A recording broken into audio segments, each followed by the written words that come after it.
I'm Joffrey, and I'll be talking about the effects the Mountain Valley Pipeline has on the civilians around it. So for starters, the pipeline will span approximately 303 miles from northern West Virginia to southern Virginia, which will affect a lot of people in those areas. As Cameron and Sabrina both stated in their videos, the pipeline will destroy about 1,101 acres of forest, and that doesn't even include the many acres of civilians' land that will also be destroyed. According to an article by the Appalachian Voices, the pipeline could harm countless family farms, forest land, historic sites, impair streams, and drinking water supplies, which could lead to threatening the health and well-being of nearby residents. Many of these environments around these people are being affected by the projects such as their town's pure water, wells, rivers, and other water sources. Pollution is carried through the pipes, which can be exposed to the water sources and be very harmful to the residents. Also fracking, which is producing natural gas from shale rock by shooting several million gallons of water laced with chemicals and sand deep underground to break apart the shale, can also be harmful, according to a news article by NBC News. Chemicals can escape during the drilling process and contaminate water sources around the fracking site, leading to possible contamination of drinking water near natural gas wells. These could also lead to chemical leaks, explosions, and other dangerous disasters that could affect the residents of these areas. The pipeline construction not only affects the water source, but also their own land.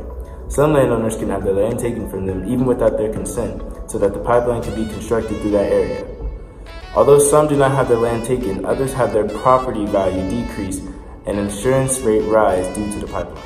Another way the pipeline is affecting residents is financially. According to a press release by MarketWatch, the pipeline is estimated to be done in late 2019 with a total projected cost of $4.6 billion.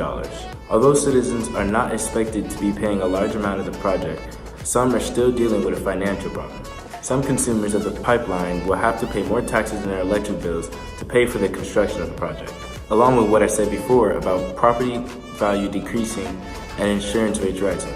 According to an article by Kelly Trout, most of the funding comes from huge bank companies that are very popular today, such as Bank of America, Wells Fargo, PNC, SunTrust, Bank of the West, US Bank, and many more. Those 6 main banks I named play a huge role in the project financing to the project operator EQT Midstream Partners. As they play a huge role in this, they are also receiving heavy backlash from the consumers of the pipeline, residents around it, and even people across the world. People have done many protests and other public outcries against the banks to stop and defund the pipeline project.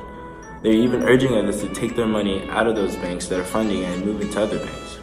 Even some cities are cutting ties with specific banks in response to the public pressure of communities. As I wrap up this video, I want to do a short recap of the important topics we discussed in the clip. First, we discussed who is being affected by the Mountain Valley Pipeline project and why. We then touched on how exactly they were being affected and what was being done to some of their lives due to the project, such as their property being destroyed, their land being taken without consent, or their property value decreasing. Then we looked at how residents were being affected financially with having to pay more taxes for the construction, and also how their banks are financing the project and their response to those actions. Well, that would be all for this video. Thank you guys for watching. I hope you all enjoyed this content and maybe even learned more about the situation with the Mountain Valley Pipeline and how it's affecting the residents around it. Up next, Richard will talk about a possible solution idea, and later you will get an insight on how you can help too.